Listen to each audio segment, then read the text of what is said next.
দিনাজপুরের মুসলমান, এই বিরলের ভাইরা সকলেই প্রস্তুত থাকতে হবেন। আপনি জামাত করেন, আমার কোনো আপত্তি নাই। আপনি খেলাফত মজলিস করেন, আপত্তি নাই। আপনি চরমনাই করেন, আপত্তি নাই। কিন্তু দিন আসতেছে, জবাব দিতে হবে। এই বাংলার জমিনে বসিয়া যদি কোনো নাস্তিক মুরতাদ নবীর বিরুদ্ধে কথা বলে, ইসলামের বিরুদ্ধে কথা বলে, আমরা তাদেরকে ছাড় দিব না। মানে প্রয়োজন পড়লে আল্লাহর জন্য, নবীর জন্য নিজের তাজা রক্ত জমিনে কেকে দিতে রাজি আছেন? তুই হাত উঁচু করে আল্লাহরে দেখা। আল্লাহ পাক রব্বুল আলামিন ডাক দিয়া বললেন, পৃথিবীর মানুষ, আমি আল্লাহর পক্ষ থেকে দুইটা রহমত, দুইটা বরকত আমি আল্লাহ তোমাদের মাঝে নাজিল করলাম। ও পৃথিবীর মানুষ শুনে নাও, যদি কোনো বান্দা, যদি কোনো বান্দি এই দুইটা জিনিস নিয়ে আনন্দ করে, উল্লাস করে, আমি আল্লাহ বলে দিলাম ওই বান্দা বান্দিদেরকে আমি আল্লাহ দুইটা জিনিস উপহার দিব। এক নাম্বার লাহুম মাগফিরা, আমি আল্লাহ ওই বান্দা বান্দির জিন্দেগির গুনাহগুলোকে মাফ করে দিব। দ্বিতীয় নাম্বারে ইলাল জান্নাহ, আমি আল্লাহ জান্নাত দিয়ে ধন্য করব। জোরে বলেন সুবহানাল্লাহ।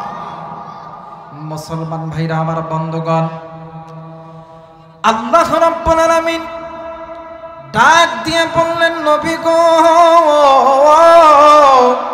ইয়া রাসূলুল্লাহ, ইয়া হাবিবাল্লাহ, আমি আল্লাহ রাব্বুল আলামিনের পক্ষ থেকে तमाम পৃথিবীর মানুষগুলোকে জানায় দাও, নবী গো, আমি আল্লাহ রাব্বুল আলামিন আমার পক্ষ থেকে যে দুইটা রহমত, যে দুইটা বরকত আমি আল্লাহ নাজিল করেছি, দুনিয়ার জমিনে কোন নারী, কোন পুরুষ এই দুইটা জিনিস নিয়ে আনন্দ করে, উল্লাস করে, আমি আল্লাহ বান্দা বান্দীদেরকে দুইটা জিনিস দান করব। আমার আল্লাহ রাব্বুল আলামিন ডাক দিয়া বলেন, আমার আল্লাহ বলেন, ওয়াল্লাহু ইয়াদউ ইলাল জান্নাতি ওয়াল মাগফিরাতি বিইذনিহি ওয়া ইউবাইয়িনু আয়াতিহি লিন-নাসি লাআল্লাহুম ইয়াতাযাক্কারুন।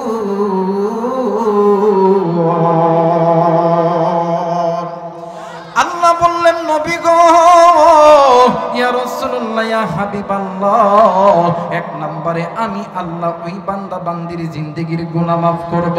দ্বিতীয় নম্বরে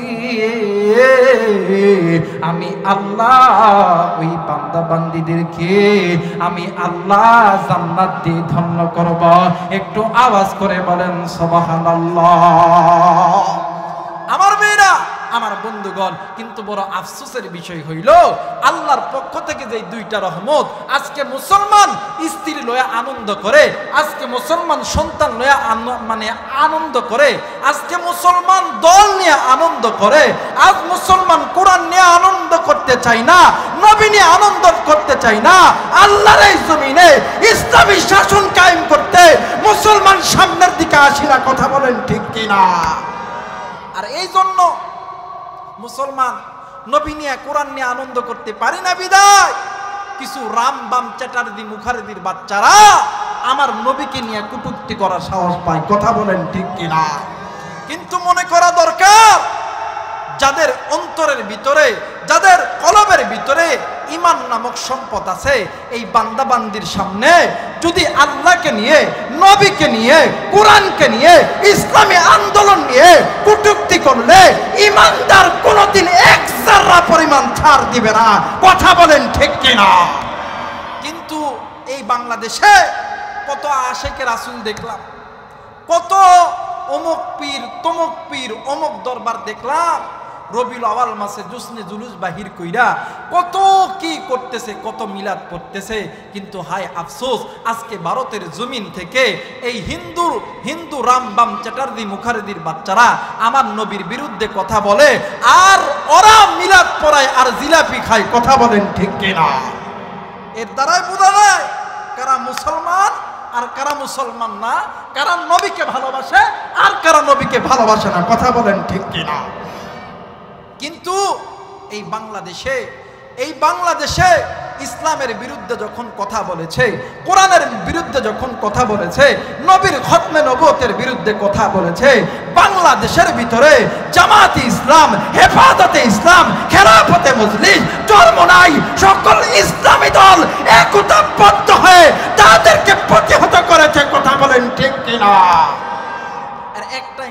কারণ হইল এদেশের প্রতিটি কোনায় কোনায় আল্লাহর নামের ডাক আছে। কথা বলেন ঠিক কিনা? এদেশের প্রতিটি এলাকা দেখলে বোঝা যায় এটা মুসলমানের দেশ। কথা কয় না কেন? এই দেশে প্রতিটি শহর দেখলে বোঝা যায়, প্রতিটি শহরের আকাশের মিনার মসজিদের মিনার ভাসতেছে। এর দ্বারা বোঝা যায় এই বাংলাদেশ মুসলমানের দেশ। এই দেশের প্রত্যেকটি রাস্তার বাঁকে বাঁকে মসজিদ দেখলে বোঝা যায় এই দেশটা মুসলমানের দেশ।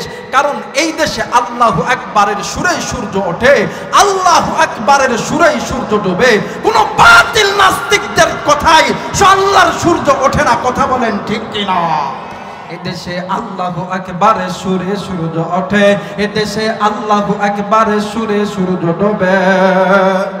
কথা কয় না কেন? এই দেখবেন যারা আস্তে কথা কইব ওটা ওই দলের লোক। কথা কয় না কে? ওইটা হাসিনার দলের লোক, ওটা মোদির দলের লোক, ওটা কোরআনের দলের লোক না। কথা বলেন ঠিক কিনা? দেখবেন যারা কথা কইব না, তারা ঠিক কইব না, ওটা ওই গ্রুপের লোক। ঠিক আছে? কথা কয় না? ঠিক আছে তো? এদেশে আল্লাহু আকবারের সুরে সূর্য ওঠে, এদেশে আল্লাহু আকবারের সুরে সূর্য ডোবে। এদেশে আল্লাহু আকবারের সুরে সূর্য ওঠে, এদেশে আল্লাহু আকবারের সুরে সূর্য ডোবে।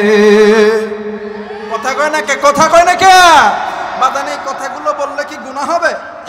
কথা বলেন, গুনাহ হবে? একটু আমার সঙ্গে একটু বলেন না। এদেশে আল্লাহু আকবারের সুরে সূর্য ওঠে, এদেশে আল্লাহু আকবারের সুরে সূর্য ডোবে। এদেশে আল্লাহু আকবারের সুরে সূর্য ওঠে, এদেশে আল্লাহু আকবারের সুরে সূর্য ডোবে। এদেশে এদেশে এদেশে এদেশের বন্দে গ্রামে খোদার নামের তাসবিহাতে কত পীর আউলিয়াদের অস্ত্র ধরে গভীর রাতে। কথা বলেন ঠিক কিনা? এদেশের বন্দর গ্রামে খোদার নামের তাসবিহাতে কত পীর আউলিয়াদের অস্ত্র ধরে গভীর রাতে। কথা বলেন ঠিক কিনা? কিন্তু মুসলমান আজ তারা ভাবছে কি যে ফাঁকা পামার গোল দিব। কথা কয় না কে? ফাঁকা পাবার গোল দিবা, কিন্তু জুলুমের কিন্তু একটা শেষ আছে। আল্লাহ পারে না? পারে না? জোরে বলেন, পারে না? পারে না? এই পারার একটাই মাত্র কারণ হইল যারা নবীকে ভালোবেসে ঈমানটা অন্তরের মধ্যে রাখছে, তাদেরকে দিয়ে আল্লাহ তাআলা নাস্তিকদের পতন করিয়েছে, স্বৈরাচারদের পতন করিয়েছে। কথা বলেন ঠিক কিনা? কারণ জুলুমের শেষ থাকে। কথা কয় না কে? শাপলা চত্বরে মারছে, এরপরেও হয় নাই। আলেমদেরকে মিথ্যা মামলা দিয়া রিমান্ডে লইয়া আলেমদেরকে ফাঁসিতে ঝুলাইছে। কথা কয় না? আলেমদেরকে প্রয়োজন দিয়া বিষ ঢুকায় মারছে। কথা বলেন ঠিক কিনা? আল্লামা মামুনুল হক, মুফতি আমিরে হামজা, সাকাওয়াত হোসেন রাজি, জুনায়েদ আল হাবিব এদেরকে মিথ্যা মামলা দিয়া কারাগারে রাখছে। শুধু তাই নয়, কোরআনের পাখি আল্লামা দেলাওয়ার হোসেন সাইদিকে যারা বিষ ঢুকায় মারছে, এদের জন্য এদের বিচার বাংলার দেশ জমিনে করা দরকার। কথা বলেন ঠিক কিনা? আমার মেয়েরা,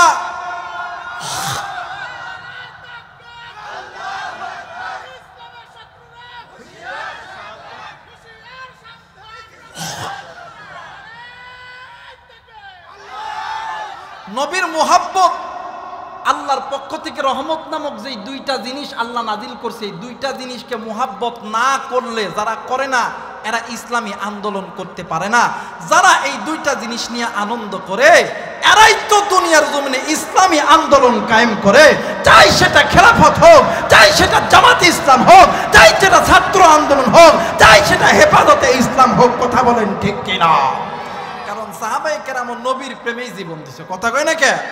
আর বাংলাদেশেও ওলামায়ে কেরাম বলেন, ইসলামিক দলগুলো বলেন, এরাও কিন্তু নবীর প্রেমেই ময়দানে নাস্তিকদেরকে বিদায় করেছে, শয়তানগুলো বিদায় করেছে। কথা বলেন ঠিক কিনা?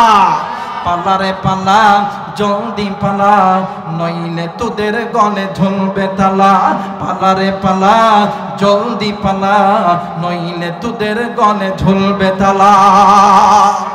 হক তো এসেছে, বাতিল তো কাঁপবে, হক তো এসেছে, বাতিল তো কাঁপবে, ছিনিয়ে নিব তোদের বিজয়ের মালা। পালারে পালা, জলদি পালা, নইলে তোদের গলে ঝুলবে তালা। বলেন পালারে পালা, জলদি পালা, নইলে তোদের গলে ঝুলবে তালা। নারায়ে তাকবীর! বৈষম্য বিরোধী ছাত্র আন্দোলন যখন হইল, এইরকম কয়েকটা সঙ্গীত আমি মঞ্চে গাইছিলাম। আর এই সঙ্গীতগুলা কিছু কিছু ভক্ত আছে, এরা ওই সময় বিভিন্ন ফেসবুক পেজে ছাড়ছে। একদিন আমার ডাক দিয়ে কই, হুজুর এগুলো আপনি করতেছেন কারণ কেমন কই ভাইলা আমি একটাও করি না, একটাও আমার না। আরে ওই সময় এগুলো গজল গাইলেও বলে কই জঙ্গিবাদ মৌলবাদ। কিন্তু যারা তোমরা জঙ্গিবাদী ফতুয়া দাও, এখন তোমরা কই তোমাদেরকে বলি, এই দেশে ফেরাউন বলছিল আনা রব্বুকুমুল আলা, নমরুদ বলছিল আমি আল্লাহ, ফেরাউন বলছিল আমি আল্লাহ, কিন্তু তারা কি আছে? কথা বলেন আছে? যারা আল্লাহর মোহাব্বত যাদের অন্তরে আছে, যারা আল্লাহকে মোহাব্বত করে ভালোবাসে, এদের অন্তরের মধ্যে কার ভয়? জোরে বলেন কার ভয়? ওয়াল্লাযীনা আমানু আশাদ্দু হুব্বান লিল্লাহ, ওয়াল্লাযীনা আমানু আশাদ্দু হুব্বান লিল্লাহ।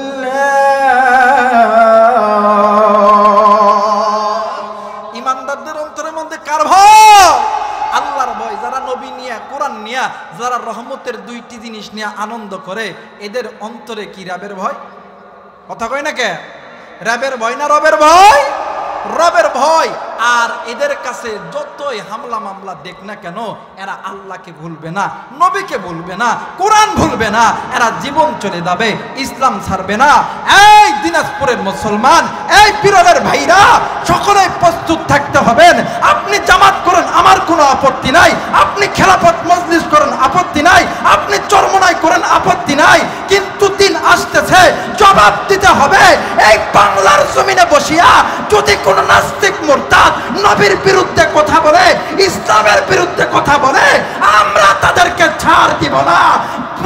মানে প্রয়োজন পড়লে আল্লাহর জন্য, নবীর জন্য নিজের তাজা রক্ত জমিনে কে কে দিতে রাজি আছেন? দুই হাত উঁচু করে আল্লাহরে দেখা।